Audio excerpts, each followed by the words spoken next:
All right, let's run it. My name is Jonathan with Escobar Kennels.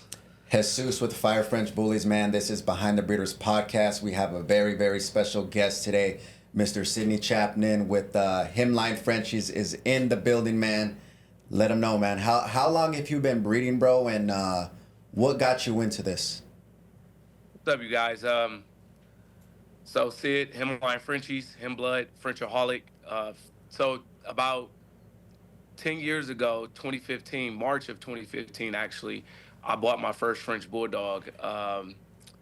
Bred that dog about a year later. So technically, I've owned French Bulldogs for 10 years, and I've been breeding them for like 8.5, 9 years now.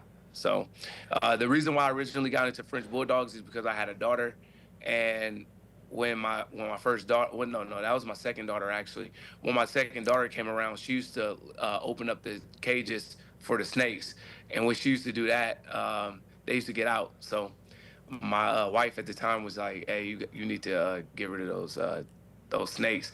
And I was at the snake store one day getting the last batch of rats, and saw a French Bulldog, and I was like, you know what, fuck, I'm gonna buy one of those, and got into Frenchies. So when you first bought it, was it more of as like a pet, or did you kind of know that how was the market back then? The market was pretty good, but to answer your first question was, when I first got my first Frenchie, I knew at some point I was going to breed Frenchies because I was always breeding animals. As a kid, I started breeding animals at like 6 years old. Okay. By accident, actually, I had snuck some snakes from my sister's house and put them under the bed in like a little container and had a heat pad. And when the heat pad went out, you know what I mean? Like the heat pad went out or whatever. And the way it works is with reptiles, when the temperature changes, they naturally breed. So they just bred by themselves, and that's when I got into breeding. And then the market back when I first started, I mean, you could sell a lilac in tan for 50,000, 30,000, 25,000. God Yeah, so damn. it was crazy. How much did you spend on your first Frenchie? So when I bought my first Frenchie, the first one was $5K. That was like more so just like a pet type Frenchie. And then within I want to say a month, I had bought two more Frenchies. So I paid 15 for the next one, and then 10,000 for the next one. So God damn. yeah. So you just And invested like damn near 30K off the bat. off the back, Yeah, that's and big ass money. Fuck. And keep in mind, like, once you get, the reason why I named my first kennel Frenchaholic is because I felt like once you get your first Frenchie, you're gonna become a holic. You know what I mean? Like, No, facts. They're addictive, bro. They're addictive. Like me, I've always been a big dog type of person, and like my friend kept trying to get me into Frenchies, and I'm like, bro, I do not want them bat looking dogs, bro. Like they never attracted me. I was into them big ass pit bulls and then bullies when they came around, but not the nanos or nothing like what we have now. I was into them big ass monsters, man. yeah. My brother used to breed bullies. My brother, so he was purse line kennels and purse line bullies actually. He used to breed bullies. He used to breed the XLs. He used to breed the nanos and stuff like that. And he used to have me do research for him before I even got into Frenchies about like how to get dogs to be a certain way. So I would research it for him, and then that ultimately we came down to was like, bro, you got to hit that bully with a Frenchie. Oh. You got it. Okay. Hey, bro, look, take this dog right here over there, and you're gonna get what you really looking for, type shit. Okay. Hell yeah. Hell yes. And then a question I've always had for you, bro. So how did you evolve so fast in the sense of really, because what I've seen from you, you always can back up what you're saying. You always know exactly how to breed. I feel like you were one of the first people that at least my friends were talking about, like, damn, Sid was talking about dwarfism in legs, and then he brought this in. Like, did you just do all this research by yourself, or did you ever have a mentor, or how did all that go down? So, keep it 100 with you, bro. I've never had a mentor in the game.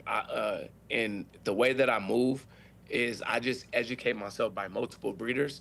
A conversation between me and you could lead to me going to go research something, or a conversation with me and you could lead to you telling me something that piques my interest that I knew nothing about. I talk to high DNA breeders all the time, and they say stuff like let's say like the thickness to the coat, and they say that there's different ways to get a thicker undercoat. So like that's just having that conversation with somebody who's not technically in the same genre of French bulldogs that I'm in. It still piques my interest to be like, wait, damn, I got a dog like this. Imagine if that motherfucker had like a double coat. Yeah. So is there a way for me to go and introduce this without reversing the body DNA that I currently work with? So it just it's posed as questions first, or like a conversation leads to me wanting to know more about something. Um, the other thing is, like I used to breed snakes, and with breeding snakes, there's like complex genes involved in snakes, including what's called like a riddle gene, right? Hmm. Where it's a gene that you can't really control and it just happens. Is so what I've done with the dogs is understood that the way that genes work, codominant, dominant, recessive, complex or simple, um, autosomal DNA, mitochondrial DNA. Let's see what else. It's so many different ways that genes work, and me wanting to get a dog that have so many different features, I just look at how do things work, look at dogs, and test dogs, and then be like, how do I compound all these genes into one? And I've always been a person that's like that, so I just I work with it like that. Okay. I No, I mean research it's a for it. lot of research, bro, because it's I mean for me being kind of a newer breeder, it's I never even heard of most of that shit. I was the type Bro, of person. I ain't gonna lie, I've bro. always He been the started type of naming shit. person. I was just No, like, bro, and that's what I've always what? wanted to know because Yeah. the way I came up, and you know, what I mean, I obviously didn't grab females first, but even when I did, it was more so of just the basic shit, like oh, they have this in their pedigree. Let me try to. I was doing it the wrong way at first. You know, I was definitely like, oh, she lacks this. Let me do this. And I feel like a lot of new breeders, Yeah. they do that. They just go off of pedigree and see, not realizing too that somewhere along the line they got last pick of the litter from these two badass dogs, and they're just banking off of fucking like Crown right now. We'll use him for example. You know what I'm saying? Like Crown, I've seen so many dogs that are 3 times Crown or this many times Crown that are straight ass, but they're out there fucking. Oh, this is Crown blood. Like, come on, man. Yeah, no, You know what it exactly. is. It all right. Like let's say for instance, before I use a stud, what I really want to know is somewhere along the way was one of the dogs within the first 2 generations. Did one of the dogs have a very high coefficient of COI, coefficient of inbreeding, right? Hmm. Um, and then if I'm doing a line breeding with somebody else's dog and I want certain traits, I break it down to see like what is the coefficient of relationship of my dog to that particular dog, because a lot of the dogs come from a lot of the original Shark and Firefield lines, and then they have like a splice of color in it, right? And particularly for my kennel. Then what I'll do is I'll look at what genes I want to pick up from the dog, and looking at the pedigree, I'll see if the mom and the dad and the grandparents have that gene. So Hmm. then I could kind of say like, okay, so that dog is most likely dominant for that gene, Hmm. and if it has a really strong COI, that dog is going to throw itself. You know Hmm. what I mean? That's insane. Um, Dumb. so I try to educate people on that kind of stuff. I don't know if it comes off to others as like a sales pitch, or if at this point in the dog game, anything Sid says is just bullshit. You know what I mean? You know what I mean? Like, No, bro, but you actually break it down because, like I said, I've watched a lot of other podcasts and a lot of breeders that we all know, and it's always doubling down on a single trait is what I hear the most of, you know. But to yeah, actually hear it broken down the way you just did is something that I've never fucking heard, which is yeah. crazy, which is You, fucking crazy. I used to have to argue with my brother about this a lot. So when I used to have to argue with him about it, what and I keep saying I used to have to argue with my brother what about it. Percy Purseline is dead. R.I.P. Percy. Uh, R.I.P. but that I used to argue with him all the time. Like he'll just he'll tell me some shit and be like, bully breeders are hard headed. Ah, you don't got to test the dog because all of these dogs carry this. No, the dog was just a carrier. Well, his grandmother, yeah, that means he's possibly a carrier. And I used to have to go into different types of DNA to explain to him how things worked. And because I have like a knack for proving myself and like an urge for if somebody say no, it's not true, I'm gonna prove your ass wrong. And because I was like that, and I'm the baby brother, I used to always fucking prove him wrong. Yeah. So research was the key for me. You know what I mean? And really knowing about it. And a lot of these breeders, I'm gonna keep it 100 with you. A lot of breeders will tell you to look at the pedigree and stuff like that, and they don't even know why they're looking at the pedigree. They're just looking for dogs Got clout. um, that had clout and dogs that had clout and are photoshopped. So you never even really know the true phenotype of the dog. You know what I mean? Um, it's very seldom that you see people show their dogs from every angle, weigh their dogs, give you height measurements, um, object placement next to the dog, and give you measurements. A lot of dog people in the dog game, they don't test their dogs, never embark them, never use wisdom panel or anything like that, genomia, anything, right? Never OFA the dog or anything. That's the next thing we're about to start doing is OFA and the things that we can't OFA for. We know we won't be able to OFA for like dwarfism, but we could do hips, heart, different central body components to where people know that the dog is going to live a long time.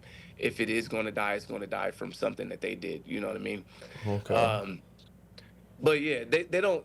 They'll look at a pedigree, and then they'll look at the Photoshop image of the dog, and that's the image that they have of the dog. They Yeah, don't no, even know what the dog 100%. really looks like. And then You know? and then when they get two Photoshop dogs together, man, the dogs don't come out nothing like the Hey, that's when you Photoshop. gotta Photoshop the puppies, bro. Damn, yeah, that's another thing, bro. They really Photoshop. You gotta give the puppies, puppies bro. the mean mug and all that shit, bro. You know, and I'm not gonna lie Yep. to you, bro. I respect a lot of people in California. I really do. But there is a lot of times when I do see certain dogs, certain photographers, and I always wonder in my head, like, damn, I wonder what my dogs would look like with the fucking with the mean right mug, camera, bro. man. No, bro, dead I ain't ass. even gonna lie to you. I'm gonna keep it 100, bro. Supreme Images come over here and Photoshop one of these dogs. Nigga, I'm gonna make $1 million off of that dog. Guaranteed. Hey, guaranteed. Hey, I can't lie though. At Texas, you know, they got that one for, or I don't know if it's a photographer or editor. I don't know, but I mean, there's a few that are just known for Man, photoshopping. MVP Bro. must be Photoshopped. Hey, listen. Yeah, no, I know who So, that one is too. yeah, so like MVP, if MVP come over here, and I mean, my dogs look like the way they photoshopping the dogs, but you know what I mean? Like if they made it more drastic, like it would be fucking insane. Like I had somebody ghost edit a picture for me, Uh-huh. and I was gonna play. Matter of fact, I did play around with it. I posted it. It was of Hermes. I posted the picture, and people was like, "Damn!" And then I went outside and I got a video of her and posted the video right next to it. And I was like, they couldn't even really edit. It wasn't shit. that big of a difference. Yeah, it wasn't that big of a difference. So it's Yeah. like, damn, they really can edit shit on his dog. Obviously, if it was me, you know, I do it in the lab. I want the bitch to have a bigger head. I want her son to have a bigger head, a little bit more bone. Um, she's what 18 pounds pregnant right now. So Nice. yeah, What was the first dog that really got you some motion, that got you some traction? Like, man, you know what? I got me something here. Stud wise? Stud wise, because you know studs will make you famous. The bitches will Yeah. build your camp. Yeah, the crazy part is that the dog that first got me motion and made me the most money was a female. But Nice. and I'll tell you how she did it. But so Himothy and Micro Beast 20 lock-ins, and then Himothy, I didn't want nobody to breed to him, and I still don't want nobody to breed to him. He's at an absurd number right now to prevent people from breeding to him. But I think that every dog should be slightly open. You shouldn't have to close every dog. You shouldn't really have to close any dog, really. Shit, get cash in a pup bag, if anything. Yeah. The dog that probably stud fee wise made me the most money would had to be Himsky. Had to be. Yeah. Himsky had 52 lock-ins and he was like 9 months. God damn. And what made you name it Himline? Where did the Himline come from? Because originally you were a whole different kennel, right? When you first started Yes. the kennel? So the original kennel, Frenchaholic, y'all know that? I did that after I got $1 million during COVID. So the the I jumped over to Himline because it was a joke one day. It was me and Crafty Kennels. He's down in L.A. Bear. He breeds bullies. He got some dope bullies, and he breeds some Frenchies too. He was like, you know what, bro? You should name that one Himothy. And I was like, he's him. And we was just joking around, like, and I went to sleep, woke up, and got in the shower and was like, you know what? I'm gonna name that nigga Himothy. Like, that's just it. And then after that, I was like, my brother, he was thinking about Sleaze Line and Sleeves. some other stuff. That actually sounds kind of dope, And though. yeah, he was gonna do Sleaze Line for sure. He actually Sleaze Line and Scheme Line. One of my former partners took Scheme Line, and then my brother, he was Big Bag at the time, Big Bag Frenchies, and he didn't choose to do Sleaze Line, because he was gonna mix his shit with more of the Grinch stuff. Yeah. And me Okay. personally, he knew that if he was gonna do that, it had to be a separation between me and him immediately, because I wasn't gonna be a part of that. Um, And why not? bro, I don't fuck with the blood, bro. I'm gonna keep it 100. Like, I know people, I fuck with people who fuck with the blood, but I just don't fuck with the blood. Everybody who I personally know who has fucked with the blood, they've had issues. If it look like I'm looking down, it's because my thing is Oh like, no, you're good. We're over here looking at a screen too, but we got cameras all over.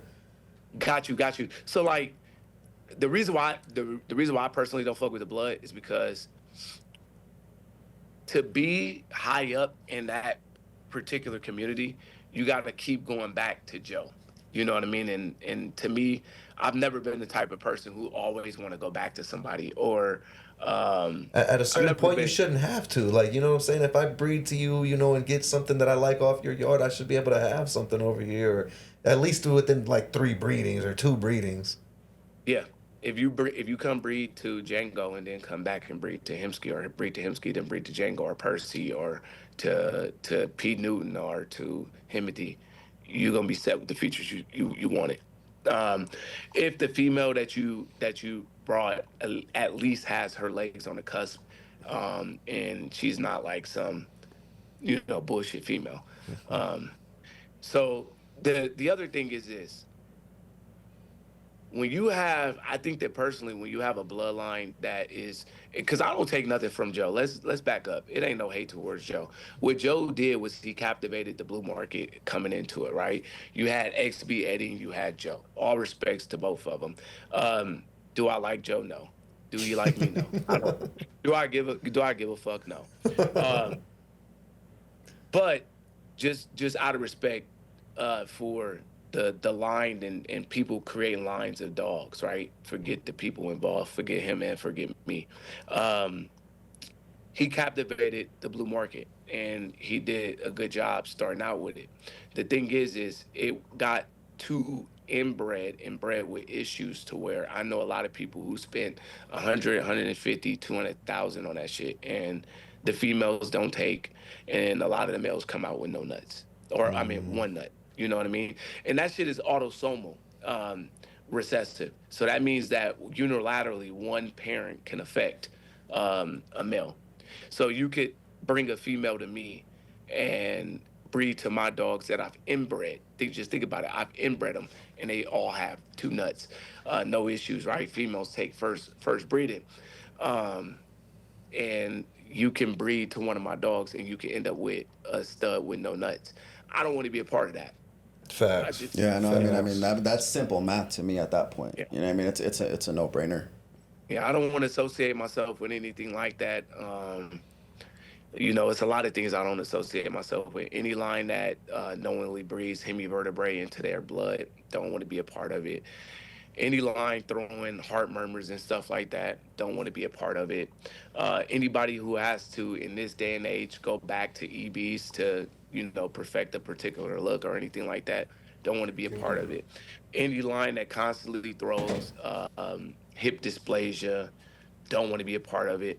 Um, it's even, I'm down to the point of, if a stud doesn't have the proper angulation in the rear, don't want to be a part of it. I'm cool. Because when you're a bloodline, when people come to you, I feel like they should be able to get at minimum a healthy dog and be able to get um, a functioning dog that has all of the main components worked out. That's what I would say. No, that makes sense. Attention to detail. Yeah. So, And that's well, honorable. That's what's up. I mean, originally, isn't that what we're supposed to breed for? Is to better the breed? Most definitely, the dog should be able. You're supposed to better the breed. I do think that. So, you're supposed to better the breed. We all should be doing it. The one thing that I would say that a lot of that other breeders, like the breeders who like really really clean dogs, would say, "Well, Sid, you breed dwarfism into your dog," and I'll say, "Yeah, I do. I do it responsibly." Um, with the dwarfs, think about it like this: they're lower to the ground. If it's hot outside, their heart is closer to the ground. They got a chest drop. The I've chest never is all thought the way about that down shit there. before. You you know what I mean? Like, and you got to be responsible. You got to educate people on what you're doing and How to take care of them after how to that take care of the too. dog. Yeah, I was Exactly. always under the assumption of like when you get more of an extreme dog, whether it's lower to the ground, whether it's just more compact, that you're kind of breeding into those risks regardless. And that's what I was always told, you know what I mean, from people that stay producing, like, look, bro, you're gonna have to start to sacrifice the dog's feet. You're gonna have to sacrifice the dog's tongue. If you wanna go that extreme, you're gonna sacrifice key components like the feet, the tongue, the eyes being locked in, like so many little things that it's like, then how do you achieve that? He's saying he's breeding responsibly though by doing the right tests, taking the right precautions to Yes. try to go So against Yeah. that. Because I feel like yeah, if so you're I, trying to rush towards it, you'll run across those problems a lot more, yeah, right? you're going to get it right. Let's say, for instance, right, um, Hermosa.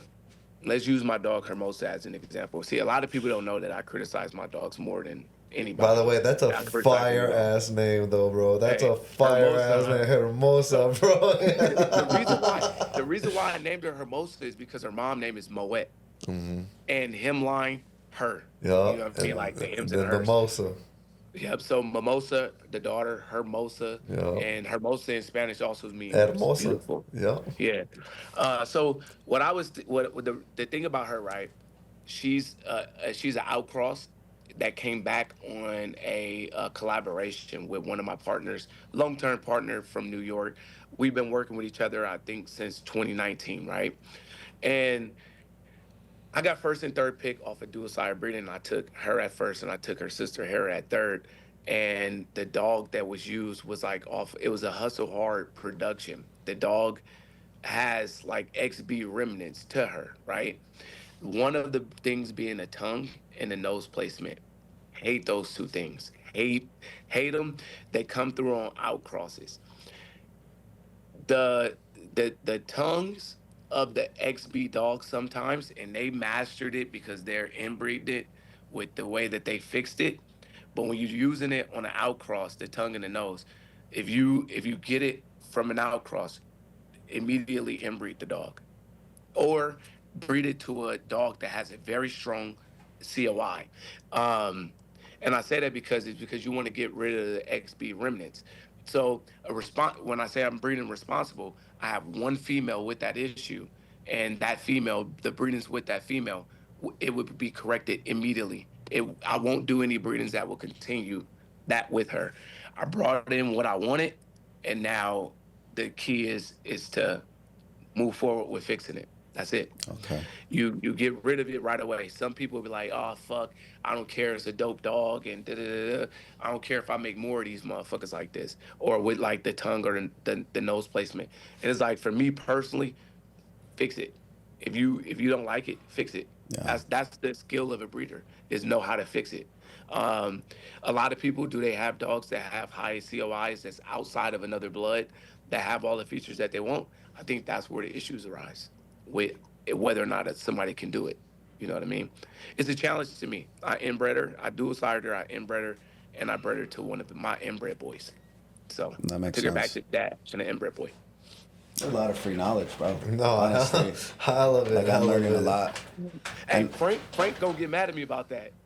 Y'all first connection about to get mad at me about that. Why is that? He was like, bro, you Don't say everything on how to fix everything. Yeah, You know? no, bro. I mean, But I haven't really been producing though. You know what I mean? I honestly haven't. But I honestly really why would haven't. you say that is though, man? With like instead of like helping Not people out, keep it 100. yeah, I know what you're about to ask. I know exactly what you're about to ask. Why do you think that some people don't want you to give information to help everybody? Because some people paid a lot of money for that information. They worked I could with you see for that. I could see that too. I could No, that see is that true. as well.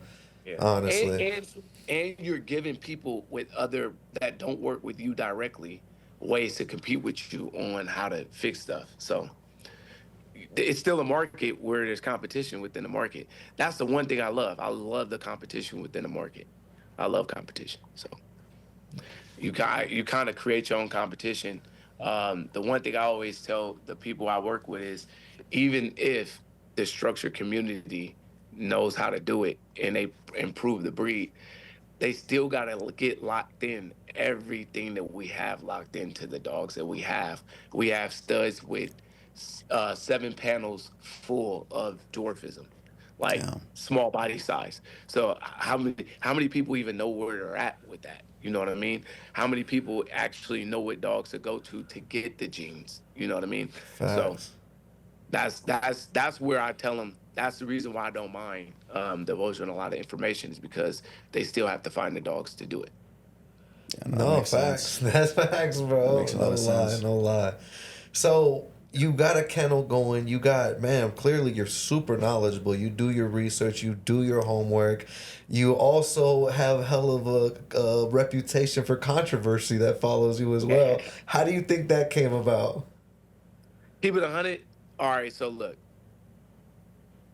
Uh, so growing up, I'll tell you like this: I've never shied away from problems, um, and I know how. Let's say if money is involved or other people's safety is involved, I know how to play it out to where, like people are out of the way before or the money is resolved before I get somebody back. Um, so the way that most of the controversy started was like this. My page was deleted. So Frenchaholic, my original page, which is now called Himline Frenchies underscore HQ. Bro, my shit That just got page, deleted a few hours ago, bro. My you, everything got taken down. you get what I'm saying? So I never ever post on any of my pages anything for sale, anything like that. And I can show you all the things that have been reported, and you'll be like, how the fuck is Instagram, Meta, whatever? How are they actually using that against you to get your pages deleted or whatever, right? Or for reporting, can't go live and stuff like that. So at the time when that happened, I was beefing with a particular breeder behind the scenes about some deals that went bad. Mm-hmm. Um, and it was not me that made the deal go bad. My money was put into somebody else's hands. This particular person, me and my brother, we spent together 95, 96,000 for these God birds. damn, Damn, bro. yeah, no, that's One Jesus yeah, that's fucking crazy. Christ. one camp, 96,000, and we had 2 issues with them. Really three. One of them I kind of let slide. So here are the issues. I was sold a stud that never shot semen for 15,000. It's a mission. My brother was sold a female for 25,000, 20 or 25. Don't 20 or 25. That had half of a reproductive system. What the So that means one horn. mm-hmm. Uh, then I was supposed to do a breeding on Christmas to one dog, and he told me now that the dog was being used in house. He needed them and all that kind of stuff, but he already had my money. So, long story short, there's another slight issue that I let slide. We got a co-own for the person for $10,000 on the female. We were supposed to get first pick co-own. We never saw the second sister. We was just like, oh yeah, this is the best dog, right? But remember, when I picked up the dog, giving him the money, I just said pretty much, fuck it. I took the dog. Now I'm saying that that's not an issue, but it's still something to put on the table as being something I didn't like about the person or dealing with the person. Um, that I'm beefing with that person, going back and forth with them. Next thing you know, my page is down. I'm gonna have to check it out. But as you were Yeah, saying, though, oh, brother, That Yeah, you sent dude the picture that, yeah, you know, I got someone that'll step on you right now, and then dude sent you the money. yeah. And then after that, it was just kind of like me and it. So then, keep in mind, FNN is already created. So from there, you create haters and you create people that dislike you. So I said, fuck it, I'm gonna keep going with it. You know what I mean? Like, and then part of it is when you're doing something and you see how it could benefit others. A lot of people really wanted me to stop doing FNN at first. Like I would always ask Himline B like, hey bro, what you think? You think it's gonna hurt us more than it's gonna help other people? And he always be like, nah, I think it's actually good.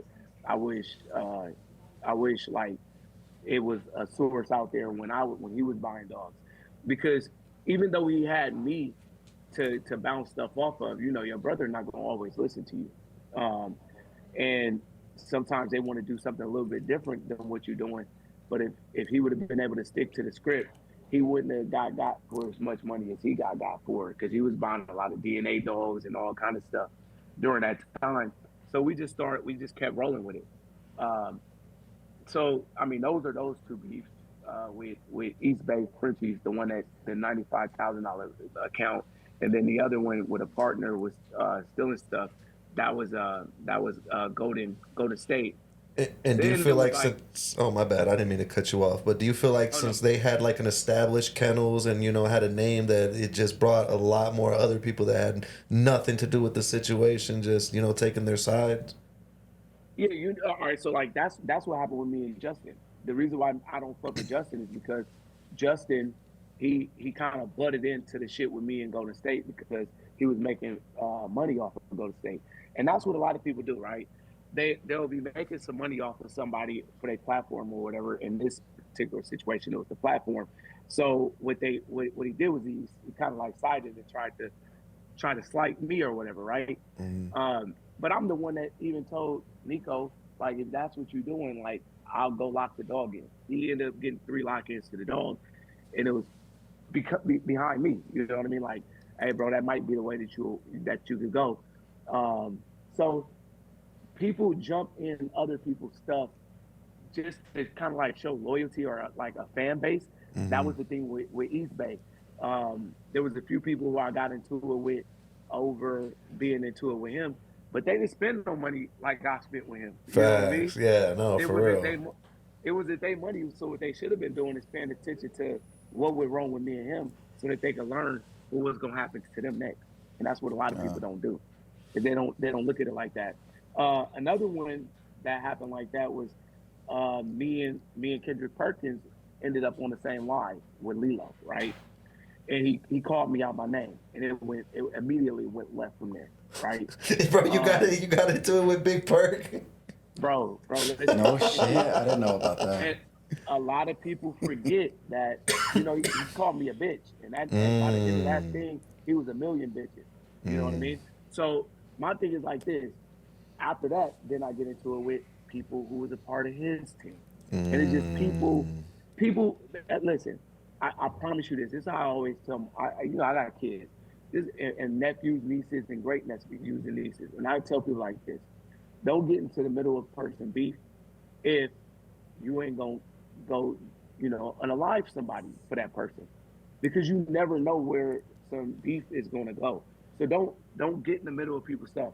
Like if my kids called me and told me my friend was beefing with this person and now somebody want to do this to me and now you got to come defend me and do this to their family or to their dad, I'm the first thing I'm gonna think, like, obviously I'm gonna go defend my kid, but or a family member, but I'm gonna be like, how the fuck did you get into this? No, Like, No. facts. you know what I mean? Like, how did you get into this? And people was like, well, Sid, you get into stuff, like you'll repost stuff and people say you stuff, and I understand the consequence. And Yeah, I'm not yeah. gonna call nobody else into the middle of what I put myself into. You know what I mean? No, facts, So facts. And I just saw the post before my page got taken down.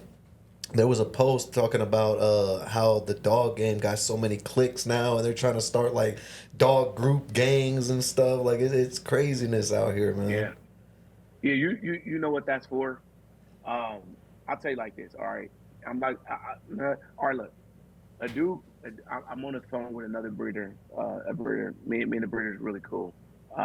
Been talking for a while, right? Uh, never met him in person. Never met him in person. Been talking to him on the internet for like 3 years. He hit me up and was like, "Hey, bro, this person is saying this, that, and that, whatever, whatever." Ultimately, what the person did was told one of the people in their group not to breed to my dog. Talking about him, right? That's some lame shit, bro. That's what the whole click stuff is about. Is there's people out there who, because they have unfinished business with somebody or they work the same blood as a person, they'll tell the person, you know what, don't use their dogs, F them, blah blah blah blah blah. That kind of stuff. And really, what they're doing is they're pocket watching, and ultimately hating. Where they made the reason why the person's looking at the other person's dog is because the dogs that the person that's saying it have doesn't do what that other person's dog can do for that person. So for me Facts. personally, I tell a person like this, hey, that's your beef. If I want to use the dog, don't ever tell. No, no. Matter of fact, that's your beef. I'm a grown ass man. Don't ever tell me what to do. That's just As it that. should be. I mean, you shouldn't even have to say that. Like, it's the fact that there's people trying to get in other people's ears about using a dog that somebody likes. Like, no man on this earth is gonna tell me, fucking, hey, don't use that dog over there. Like, I don't like that dude. Like, that's weird to me. Like, if anything, that would Yeah. make me look at the person even crazier. Like, bro, that's some, I don't Yeah, know. bro, that shit happens to me all the fucking time, bro. I'm constantly getting screenshots of shit, and I mean, you would think as, my career and everything goes on that it would slow down, but it's still the same shit. And that's one thing about me is I always talk about it, it's like I will never portray my dogs to be something that they're not. I came in and I didn't grab a female, I obviously grabbed Biggie. And when I grabbed him, it was like I didn't know what the fuck I was doing, bro. You know what I Yeah. mean? I fucking took pictures, got some videos, won some trophies. Everything escalated so quick, but it was to the point where it happened too fast. And that's was the main thing I was doing with this. Oh, don't use that dog because of this. Don't use that dog. I'm like, bro, you don't have to use the dog. Yeah. I'm fine. I promise you. Like, we're good. But it's this shit don't ever die down, bro. Yeah. It's still the exact same fucking way that it was. And I'm like, bro, I never told you my dog was this. I never told you he was that. You know what I mean? I post the way I post because It works for you. it works, bro. But not only does it work, it's what got me this fucking far. So I'd be a Yeah. dumbass to not. You feel me? If it ain't broke, don't At fix least it. that's the way I think. No. That's real. So when you came onto the scene with Biggie, you got to think of it like this, right? The way that you use your camera and the way that you promote, it works. It's a proven method. If you look at the way that some people promote and have been successful, it's very similar. Um, what I would say is this: what gets Biggie into conversations is the fan base, right? 100%. That's what gets a lot of different dogs and stuff into situations is ultimately fan bases. So like I'm pretty sure you know about like the little situation with Frank and one of the people, right? Yeah, I was actually When just he told was, about it yesterday. Yeah, I was. yeah. So By like both that's parties. I was waiting for you to message me, but I'm like, I wonder if Sid's gonna message me. Because I told Frank right off the bat, I'm like, bro, I'm used to it. It's whatever. I cannot control the fan base. I can't. Nah, At you the end of the day, can't. my You dog can't. isn't. My dog is tied in it, but when I look at it, I can't control it. You know what I mean? It is But what you it know is. what it do? You know what it does for like people like me in a situation like that. I'm not gonna go into the details because if the dude don't need, he ain't did shit in the game to me personally to even get really any commentary. But the reason why I brought it up is because I think that that's what pulls a lot of people and dogs into like situations like this. And the the thing is this: it makes it a difficult situation for me because I got respect for you. So when a person is saying something to Frank obviously is going to bark back. He's going to defend. Uh, he's going to go back and forth with the guy. But the bad part about it is the person that owns the dog that he's putting in the middle of it is not a part of the conversation. That's Yeah. exactly what I That's told the him. That's and exactly what I told him, bro. it puts you in the line of fire, and then it makes me being me knowing how things work, the way I respond to people was, okay, yeah, whatever, blah blah blah, blah. Or like that particular person, I believe Biggie got Baylor blood in him, right? Yeah, All right. So he's a valid what I told grandson. him is a valid grandson. So what I did was I sent him because me personally, I'm going up against his production. So I kept asking him, why you got that man's meat in your mouth or in your production? He didn't show me that. Stop putting him in the middle of it, and then I'll send dogs that I produce off of the Baylor blood. And then here's the thing: me and Baylor blood directly using Baylor have a bad situation going on, right?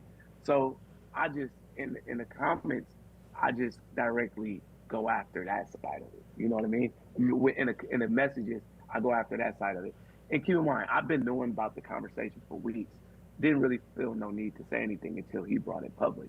And y'all already know, bringing one of my dogs public, I would drown dude's whole fucking career, bro. I would make it to where I don't care if you even have a decent dog.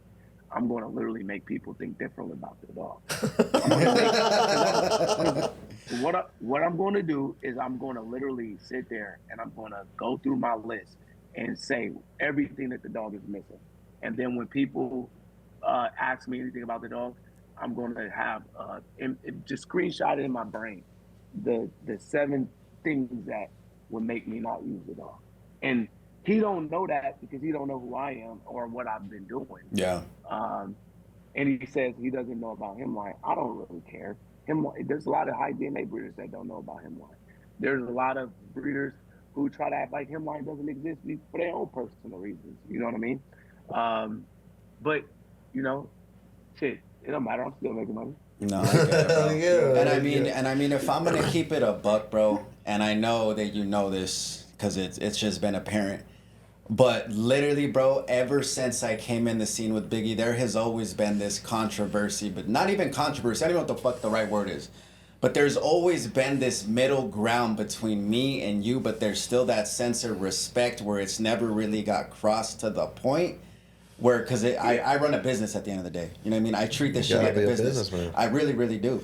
You know what I mean? You do. Your shit is a business. But a lot of people, they don't. They just breed dogs, bro. You have a business. You're running a business. But at the same time, it's like there's always been that, well, Biggie is this or Biggie is that. And I've always, like I've told you, bro, I'll never say Biggie's micro. I'll never say he's this.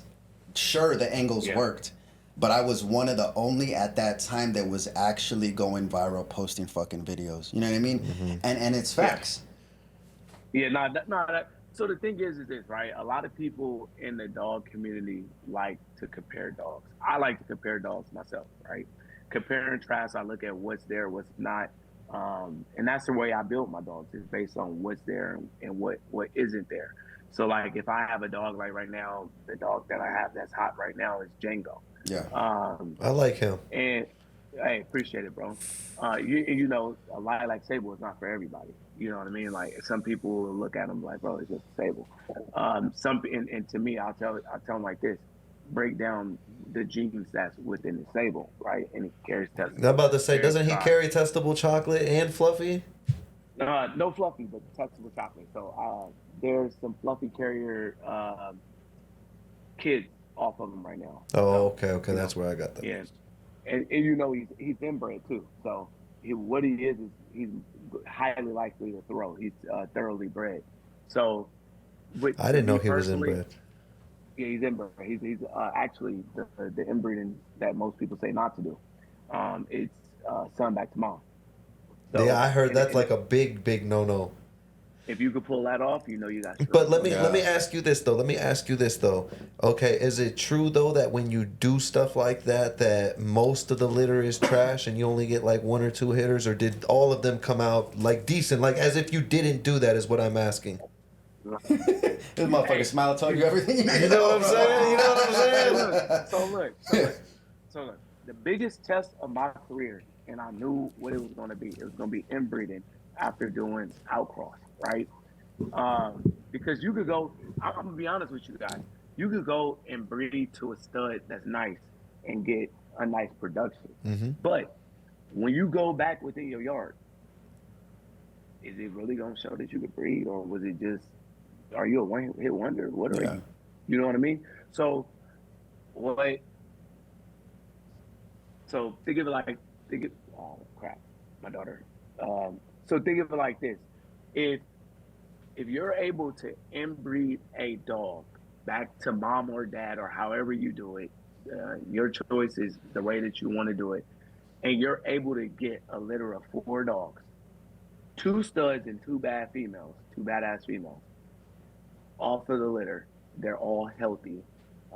They're all no issues with the dogs.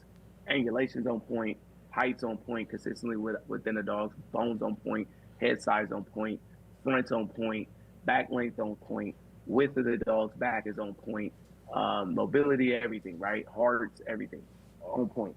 When you inbreed and you're able to do that, I think that that's a sign that your program is heading in the right direction. You have a very strong coefficient of inbreeding and relationship to the dogs that you want to reference within the pedigree. Um, and you're able to go and use the stud and produce better with your inbreeding to your yard than what you produce off of using someone else's stud on alcohol. So to me, that's the strength of your yard. It's the strength of what you're doing, and all 4 of the dogs are fire. So Django and P Newton are littermate brothers. I have both of the studs. My brother has both of the girls. Yeah. Okay, hell yeah. Yeah. And I have videos, side shot, top shot, walking, showing angulation, everything of both of those dogs. Short little chest drop boys, big ass legs. What made you pull that move? Because I mean, because that's all I've never done it because of all the people saying that don't ever do it. Like that's one of the huge no-nos. Don't ever breed the mom back or the son back to the mom. Well, the reason, all right, so we wanted to do it. We was going to save it for last litter, and we wasn't going to do Himzel. We was going to do Himski back to mom. Mm-hmm. To get inbred Isabella, which I'm working on right now. I'm getting an inbred Isabella Husky back to the same mom. The reason why we did it, it kind of came to us sooner than what we wanted.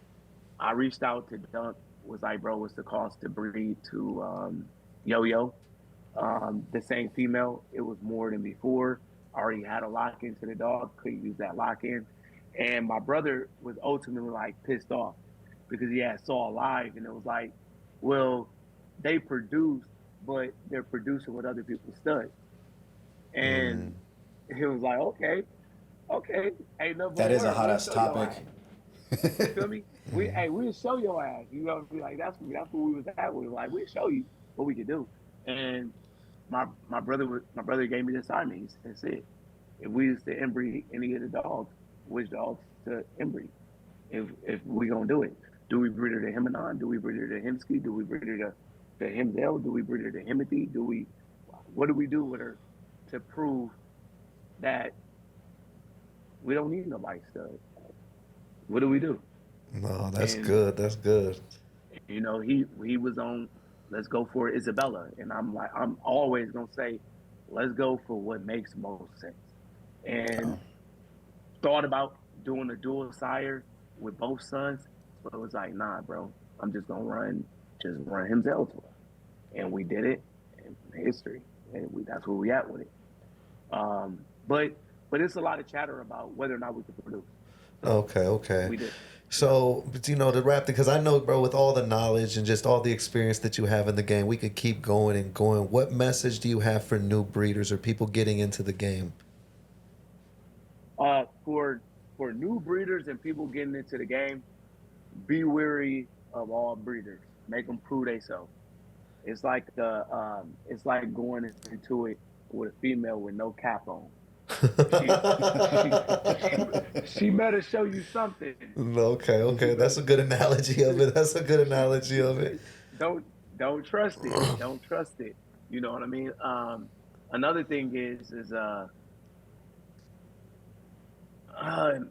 look at people's track records. Like if their name is muddled and people can prove why, you probably want to be careful with those people. And another thing is, some people who have muddled names, you got to ask people why. Because if it's just about drama and you're It's not some liking that hating person, or yeah. yeah. Because a lot of people, I'm pretty sure, I don't know if y'all know, a lot of people may say, don't fuck with Sid. But name a person who said Sid ran off with their money, sold him something that wasn't what was supposed to be sold to him, or did some sort of bad business where he's the person that's delivering the business. You could talk about the times where people sold me dogs with half a reproductive system and now they mad saying don't work with them, stole money from me, or stud wasn't working when two of my females are in heat, and then they upsell me to 25,000 when I got two 10K stud creds already with the other dog that's not working, and I'm not getting my. People can talk about those situations. I'm not at fault in those situations. I just bring it to the people. Another thing is stay the hell away from Justin Crawford. Stay the hell. Stay. You go. Hey, listen. You go get had. And Dan, I did see that, recently Maui died. I saw you posted on there, telling him to shut his ass up and stuff with fake tears. Like that's some real beef right there, bro. That's no mercy. But you know what it is, bro. Like, let's say for instance, bro, and I'm gonna use me and your dog as an example. If Biggie or Himothy was to die today, you think we're gonna get on the live do you think the first thing we're gonna do is take out our phone and record? Definitely not. Will I cry? Fuck yeah, I will. 100%, bro. 100%, I will. Bro, listen. I didn't cry over dogs. I didn't cry over. Shit, I cried over $30,000 steak. You feel me? Like, but there's no recording of it. It was to myself in silence. I don't even think my family even knew. You know what I mean? Like, it hurt. It hurt. Like, Himothy is my friend. That dog comes up to me every day, throw his rear against my leg, turn sideways and give me his paw. That's my little girl. But am I going to cry? And then the other part that's very narcissistic and egotistical is that you try to convince people that Maui's something more than what he really fucking was. It was a dog that you photoshopped and you convinced a bunch of people who knew nothing about dogs, which he knew nothing about dogs either, that he was the greatest dog in the world and that he was going to shrink down dogs. And you did it at a time where people had a bunch of free money. Did you seize the moment? Yes. Did you do it smooth and clean? No. You used Photoshop. Dog name should have been Adobe instead of Maui. That's just my opinion. You know what I mean? Any dog that you can't bring. Go ahead. It's just hard for me, bro, because I do put myself in those shoes sometimes. Because, I mean, obviously, Biggie's the world to me. And I'm like, fuck, bro. Like, when I only had Biggie, I'm like, if anything would ever happen to him, a lot of shit would always go through my head. And then when I seen him post the dog and him fucking crying and all this stuff, at first I felt bad, bro. You know what I mean? Because just human instinct. You see, I ain't gonna lie, like that shit made me sick because I thought about my Pablo. I'm like, damn, bro, like one day I know it's gonna happen and it's gonna hurt me, it's gonna crush me. So then I seen it and then I had a couple different opinions on it. My first opinion is like, so you've set the camera, or like why would you do or that? is somebody standing there? Yeah, so I thought about that, but then I also took a step further and I'm like, well, what if he did it, just to kind of have, even though it may seem, not ethical to others. Maybe he did it like, oh, this is memorabilia, maybe it's a piece of the chapter. That was a little glimpse of it. And then when I went back to that post, bro, that fucking thing went viral, bro. That shit has like 90,000 likes, fucking all this shit. You know what I mean? So then I'm like, it adds to the journey, which obviously will bring more people to your page. That's that many more, not necessarily clients, but eyes on your platform. I could see that. You know what I mean? Like, so there was also a business aspect of it, is what I was thinking about. But I mean, like I said, bro, at the end of the day, it's there's definitely two sides to it, at least in my eyes. Because at first I did think it was kind of corny. I definitely did. Yeah, bro, listen, I'm gonna keep it 100 with you, bro. I don't hang with men who record themselves crying. I just don't. If a person is taking out their phone for people to see them cry, I know for sure that if we're in Oakland hanging out. If somebody want me and his watch and chain or something like that, or want to take our car, I know they're probably just going to be like, hey, Sid, just let him have it. When I'm pulling out the pipe ready to blow it down, you know what I mean? So I don't hang around like I don't hang around people like that. People who will elongate their words. Um, one of the things that I heard dude saying before on a live is too much. Like this is too much. So just think of it like this: a man, and keep in mind, I'm not saying that I'm homophobic or anything. I'm just saying about the way that a person try to portray themselves, who they trying to be. A person who elongate their words, play with their hair a lot, and then record themselves crying, and then want to act tough, bro, get out of here with that shit. You know what I mean? I don't care what kind of business move it is. I don't care what kind of anything it is. So earlier you asked me a question about what dog made me the most money, right? I had a dog named Backpage. If you go to Himline Frenchies _ HQ, you'll see that dog used to be viral all the time. I remember Backpage. I didn't know that was your dog.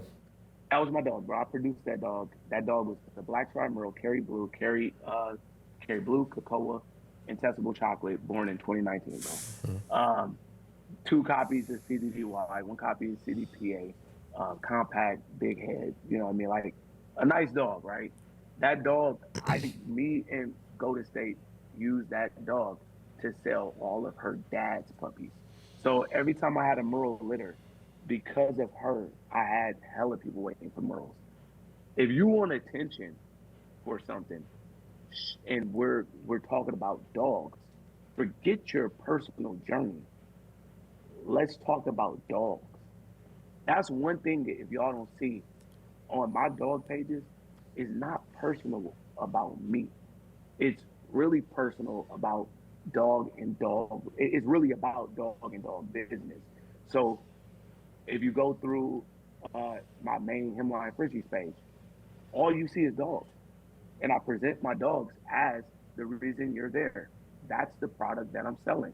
Whether or not it's a stud credit, whether or not it's a particular dog, whatever it is, it's male, female, it's about the dog. That's how it always was with Frenchaholic.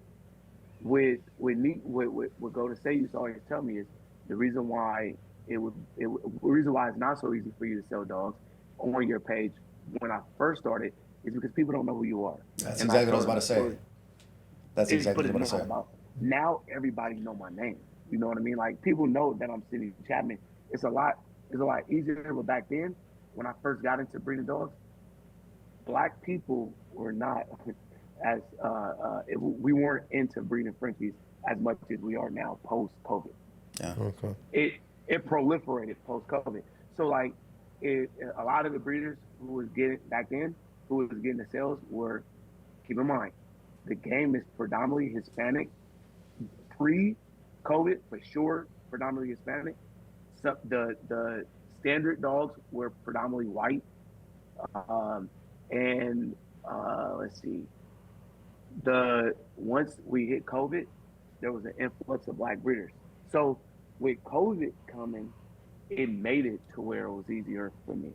But what Nico used to do is with dogs that I personally produced, he would tell me this, just like, hey bro, just tell him that you my brother-in-law. You married to my sister. And I would drop off my production and pick up money because I was Black and the person wasn't trying to buy the same dog from me. That's fucking crazy. They wasn't trying to buy the same. Bro, it's people who literally asked me about a dog, asked him about a dog, sent the money to him. Yeah. Pre-COVID. A female saw a dog on my page and his page. She locked in with me, and she was from Texas. She locked in with me and said that we were scamming her for the dog. I can literally post it today. And it's like, wait. So then I sent her a picture of me and him. And she's like, no, I just don't feel comfortable about this situation anymore. I'm like, hey, listen, FaceTime me. I got the dog right here with me. I'm whelping him. He's not whelping the dog. The dog is produced by me. We sell dogs together. We're partners. Yeah. If you go see, he tags me, stuff like that. But we had to get through that hurdle. You know what I mean? No, it makes sense.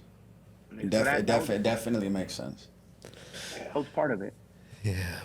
So in what direction we've heard already that you're going for an inbred Isabella? Is that the goal right now? And then after that, what's the goal? Are you gonna get into the floodals and the high DNA and all that, or where do we see Himline going from this point? Hey, crap. So yeah, my goal right now is, so a lot of people in the Frenchie game are, I think that on the structure side, they're scared to play around with even like testable chocolate. So when I say in the Frenchie game, we're talking about like a lot of people who like the Grinch blood, the XB blood, the Seuss blood, the that kind of stuff, right? Mm-hmm. They're not really going towards the testable chocolate and in an aggressive manner. So if you compare that to like the bully game, Crown is Isabella and Tan, called Lilac and Tan for Yeah. bullies, plays Isabella and Tan. So my goal right now is to get a Isabella and Tan that has all of the features compound into one dog: chest drop, shoulders, bows, no neck, big head, cheeks, proper ear location, proper nose, proper bite, proper top line, angulation in the rear, wide rear. And are we bone talking dog, like a dwarf version or just like dwarf version? dwarf? Chest Okay. drop, dwarf version. Okay. Pure Okay. dwarf. And then Dog send that about- and then dog send that about 6 motherfucker to me. Yeah, he'll promote him for you. See, hey, look, because the thing is this: if you got an inbred version, that dog's going to roll. No, 100%, Gonna 100%. throw it. I've been wanting to collab with you, bro. I really, really have. It's been a good year and a half. And you But heard it there's- here there- first, folks. But there's so many people in my network that don't dictate what I'm gonna do, but then they end up showing me some bullshit, and I'm like, all right, bro, we're gonna keep it moving because, like I said, there's the mutual respect there, but at the Yeah. same time, there's always fucking DMs in my shit of, oh, Sid said this about you. He did this and this. So it's hard, but I do know, you know what I mean. You are producing your ass off. It's there. You know what I mean. Yeah. I tell every When it- single when person in it- my DMs, you know, Sid he's out there. He has his opinions, but the guy's producing fucking crazy ass dogs, and he is knowledgeable as fuck. So I mean, you feel me? Nah, I appreciate you, bro. Look, anytime anybody say I said anything, tell them if I said it to somebody else, like say for instance, like the dude the other day, right? Yeah. Did he show you the full conversation? No, he didn't show me everything. I think he showed me like one message, but then Frank sent me more. Yeah. So you see how a person starts something with us, and then they'll use, like I said before, they'll be using your dog as the point of argument with us, and then you got to put the person back in their place, right? So part of it is just like there we go. I could have hit you and be like, "Hey, bro, tell this man to shut up." But I'm gonna be honest with you, that's disrespectful to you, and it's disrespectful to him, right? But he's also putting our dogs on live, so I'm gonna say shit back. Yeah, on the 100%. story. So I'm gonna say shit back. So when a person casts a stone and hides their hand and don't show the everything, which I know Frank showed you what he was saying, to me, make your money off the motherfucker, bro, and just if I ever say something that you don't like, it mean like, bro, you didn't have to say that. But I don't think me or Frank went to that extent in the conversation when defending what we were saying in response to what dude was saying. You know what I mean? So to me, and that happens a lot with a lot of people. I always tell people, like, let's say for instance, me in competition, that motherfucking troll. We talk shit back and forth, and every time he gonna throw out evil ways, right? You know, and it's like if he's not putting our dogs on live or whatever on his story or whatever, it's a little bit more. It's a little less heated. It's a little less tension. Yeah. But if he's doing it the way he's doing it and putting our dogs next to the dog, then it's going to be like, okay, circle this, circle that, and I'm gonna put the shit back up here. You know what I mean? Or I'm gonna snap back and send something back to him. Or in the situation, not even go. So I know what I said. To be honest, trip. So what I said is, I said, hey, didn't Biggie just get beat by Booger? What happened? Right. So and keep in mind, like Me personally, I don't give none of those online judgments any validity. Um, if I went on there, I would probably lose every last one because there's a lot of people that don't like me, and the people that don't like me, get all their friends in there and all their Yeah, no, phones in that's their facts. household, and all their phones in their household to vote against me. So me personally, I don't give those things no validity. But just to snap back at them, you got to kind of like you got to snap back at people in some kind of way. You know what I mean? And that's what I do. That's what I'm good at doing that shit too. Um, Nah, bro. Like I said, yeah, I respect it because I mean, at the end of the day, in my position and in your position, it's just there's the mutual respect there, but it goes beyond that because of the impact you've had, the impact I've had, and it's just it is what it is at the end of the day. You know what I mean? That's the most way I definitely. see it. Yeah, me and you always be able to talk, and we've been meaning to actually do this for a minute. Yeah, no, and So this is a something, lot of bro, that I want to run back because I feel like this session was more educational, but there is a list in my fucking phone of topics that I know yeah, people want to know about, Yeah. but I just want to save it for the second one just because I knew that we were going to have to fucking get background and do a little bit of side chat, but we definitely got to run it back, bro. nah, for 100%. sure, bro. And then just to get to DNA, bro. So I am working with Pink. If you go follow my boy, follow me to the top. Um, he has some Himsky pink carriers. There Isabella, new shades, and some blues, some females and some males. Plan on inbreeding those back, so getting inbred Himsky stud carrying pink would be nice. Fire. Um, yeah, bro, that's That'd be that's the way I fucking really been nuts. working. But are you gonna go And floodal? nah, no fluidal. So to just off the top, I'm gonna keep it 100. Like, Big Rope is already being worked with right now. Okay. Fluffy. So Big Rope is being worked with Skyline. He's over in the boot. There's two Big Rope breedings. There was Hemi Egan to a Big Rope, Jimmy which that Egan, thing. eh, bro. hey, you like that with Tommy Yeah. Egan, huh? And then there's going to be Django was bred to a lilac and tan big rope. So maybe it would be a big rope carrying testable chocolate, but maybe a tri carrying testable chocolate, lilac tri. And then there was, so that's pink, big rope, skyline, follow me to the top. And then No Love More, my little cousin. So Fluffy. And then there's Fluffy has already been started. Damn. My goal is to not work with the DNA stuff until it's inbred. That's and the reason for that is because when you breed to a dog once, you flip over 50% of the alleles, right? Because there's on every locus, there's two alleles. So you flip over 50%. Now you're minimizing the outcome of what you're going to get on every component of the body. And then once you inbreed it, now you've reduced what the alleles can be in the variation from your dogs to about 25% variation. It could be between 25. It's never going to be 100% within the second breeding, even if you're doing the inbreeding. But you've narrowed it down to between 25 and 15% variation.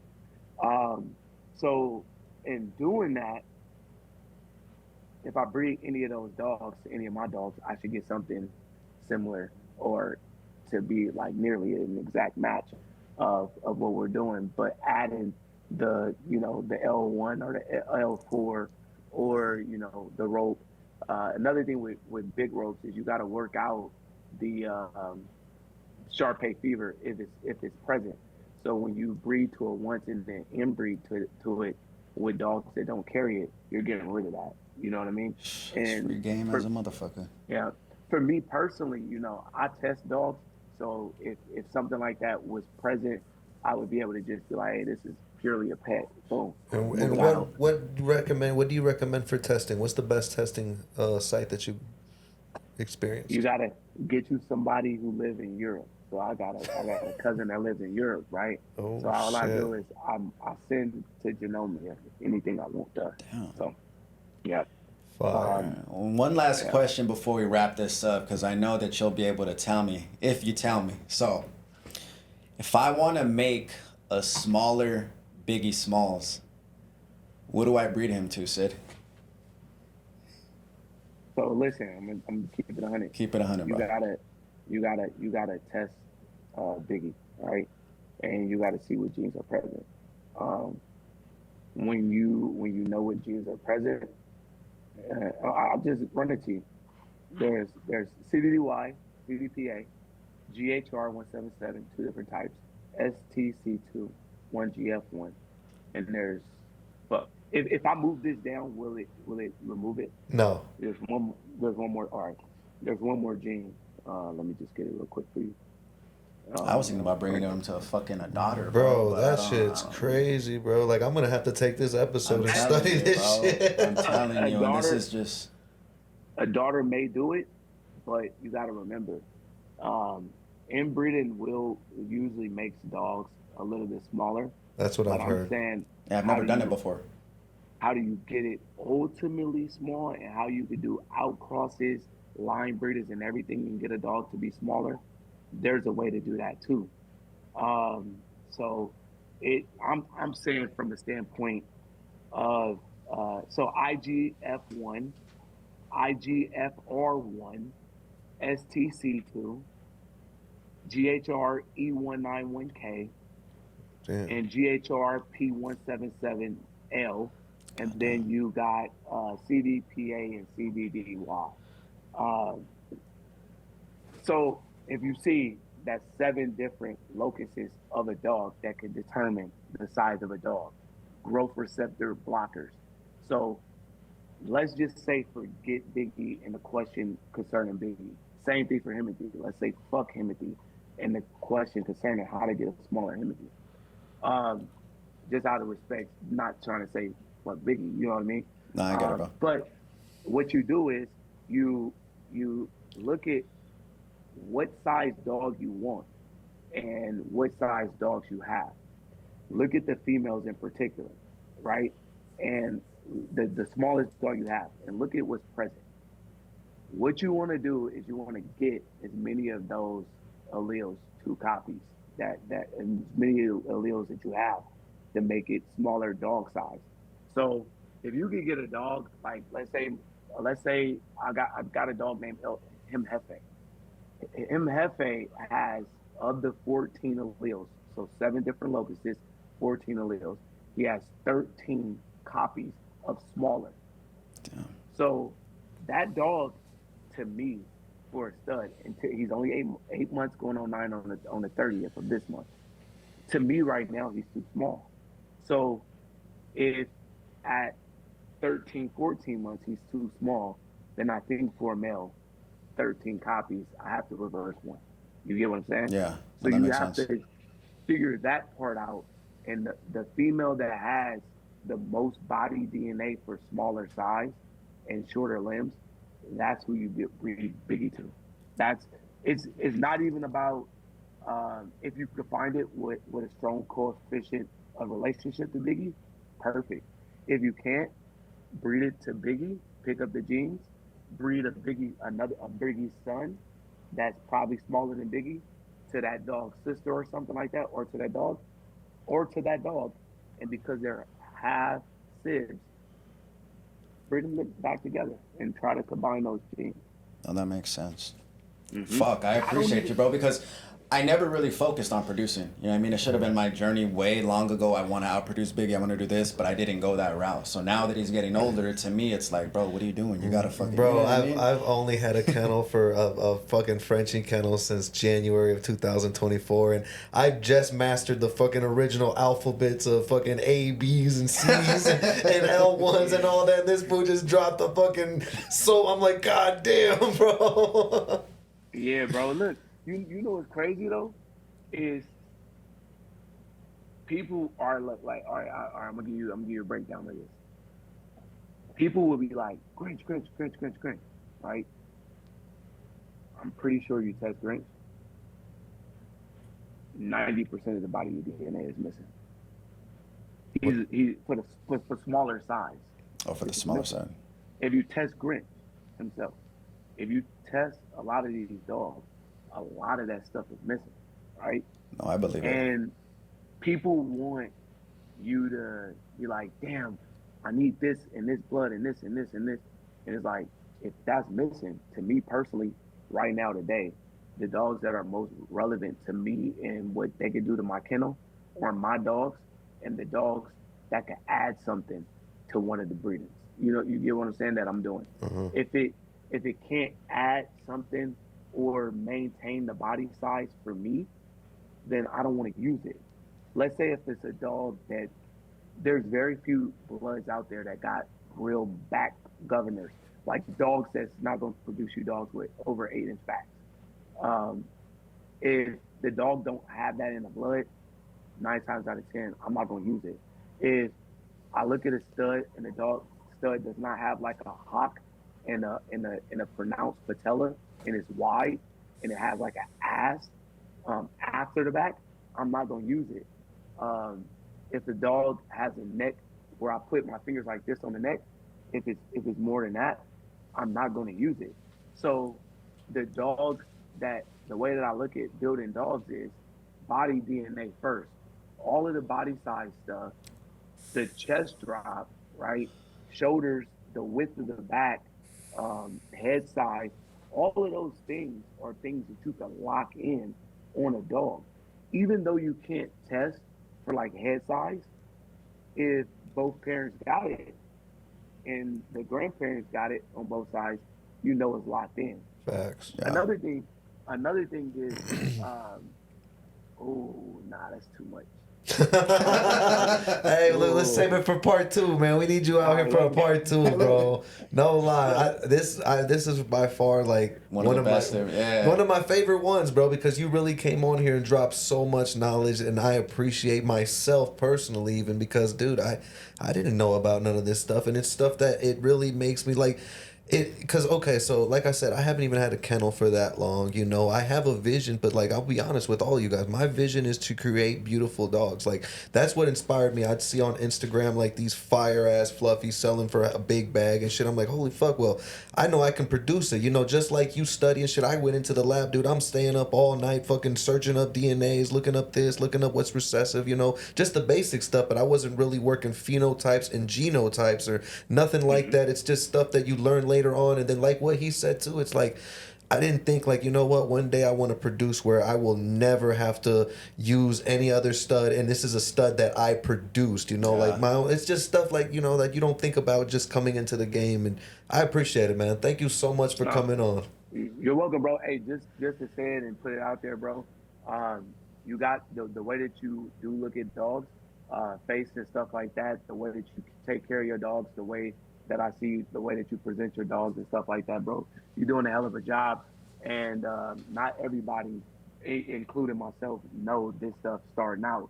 It takes a while. Everybody starts somewhere with a vision, and then the vision grows. Mine in the beginning was I like dogs, wanted a lilac and tan. That was it. Didn't know nothing about the body and stuff or how it worked until I started seeing different features. I'm like, oh, I like that. So you got a lot of time, bro, to you know, get up there, get up to speed with that side of the thing. No, and I will, and I appreciate that for real. I appreciate that. Yeah, sure, bro. bro. I appreciate you coming on, bro, and all the free game. We got to run it back for sure, bro. For sure, bro. Hey, thank you for having me on, you guys. Appreciate it. Thank you so much, bro. Man. You have a great day, bro. Appreciate you, bro. You as well. Later. Later.